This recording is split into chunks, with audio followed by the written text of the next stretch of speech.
Dieu contracta une alliance avec David, de Samuel 7, 12, 13. Il montra à David le modèle de sa maison.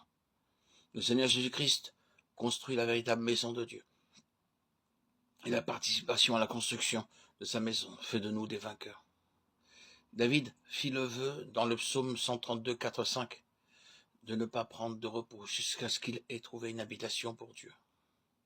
En premier lieu, David pensait que Dieu désirait qu'il soit un roi meilleur que Saül. Plus tard, il découvrit que Dieu avait un plan plus vaste pour lui. Dans 1 Chronique 28, 19, le plan du temple fut donné à David, après qu'il fut complètement libéré de la sagesse humaine. Ce que nous appelons connaissance, Dieu l'appelle Baal. Un jour, dans 1 Chronique 13, il organisa un grand défilé militaire pour amener l'arche de Dieu à Jérusalem. Mais il ne consulta pas Dieu pour lui demander son plan. Ils transportèrent l'arche sur un char neuf, ce qui n'était pas la bonne manière de faire. Quand ils arrivèrent à l'aire de battage, Dieu sépara la balle. Dans Nombre 7, 9, Dieu avait ordonné que les choses du sanctuaire soient portées sur les épaules des sacrificateurs. Combien de serviteurs de Dieu comptent sur l'intelligence humaine pour faire l'œuvre de Dieu, et non pas sur l'ordre de Dieu? Dans 1 Chronique 15, 11, 13, David se repentit. Il confessa qu'il n'avait rien fait pour trouver tout d'abord la pensée de Dieu. Nous ne pouvons jamais changer le plan de Dieu ou lui substituer la sagesse humaine, le zèle ou la sincérité. Les prédicateurs d'aujourd'hui veulent voir des foules et des résultats, mais ils ne veulent pas obéir à la parole de Dieu. Ils utilisent des chants mondains et d'autres moyens pour attirer la foule. La seconde fois où David fut amené sur l'aire de battage est mentionnée dans 2 Samuel 24, 1. L'orgueil avait pénétré, envahi le cœur de David, et il comptait sur sa propre force. 2 Samuel 24, 18. Il fut amené sur l'aire de battage, qui devint plus tard l'emplacement du temple, 2 Chroniques 3, 1, comme Dieu l'avait prévu. Nous sommes des pierres vivantes dans la véritable maison de Dieu, 1 Pierre 2, 5.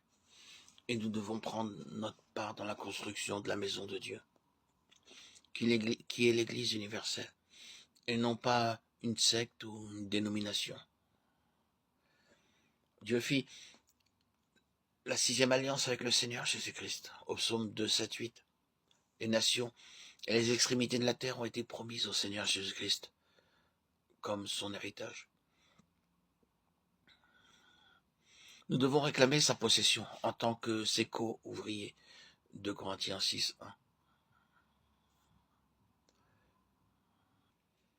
Nous avons le devoir de réclamer cet héritage. Il est mort pour nous.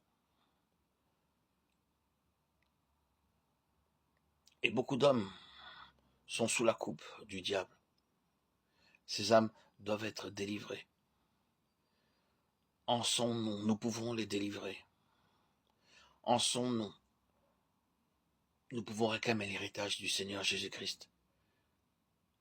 Proclamer la parole, témoigner de cette vie nouvelle qui nous anime tous.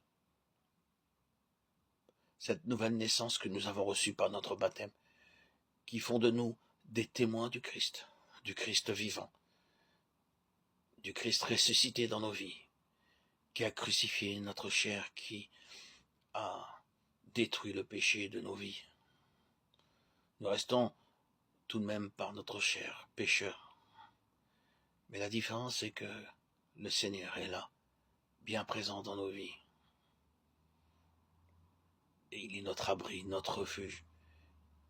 Et nous le savons, nous vivons cette présence en permanence.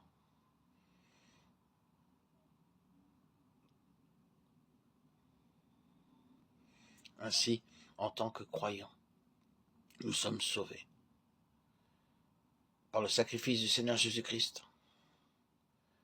Le péché a été enlevé pour toujours. Hébreux 10, 12, 17. Ces lois sont écrites dans nos cœurs. Ésaïe 43, 25.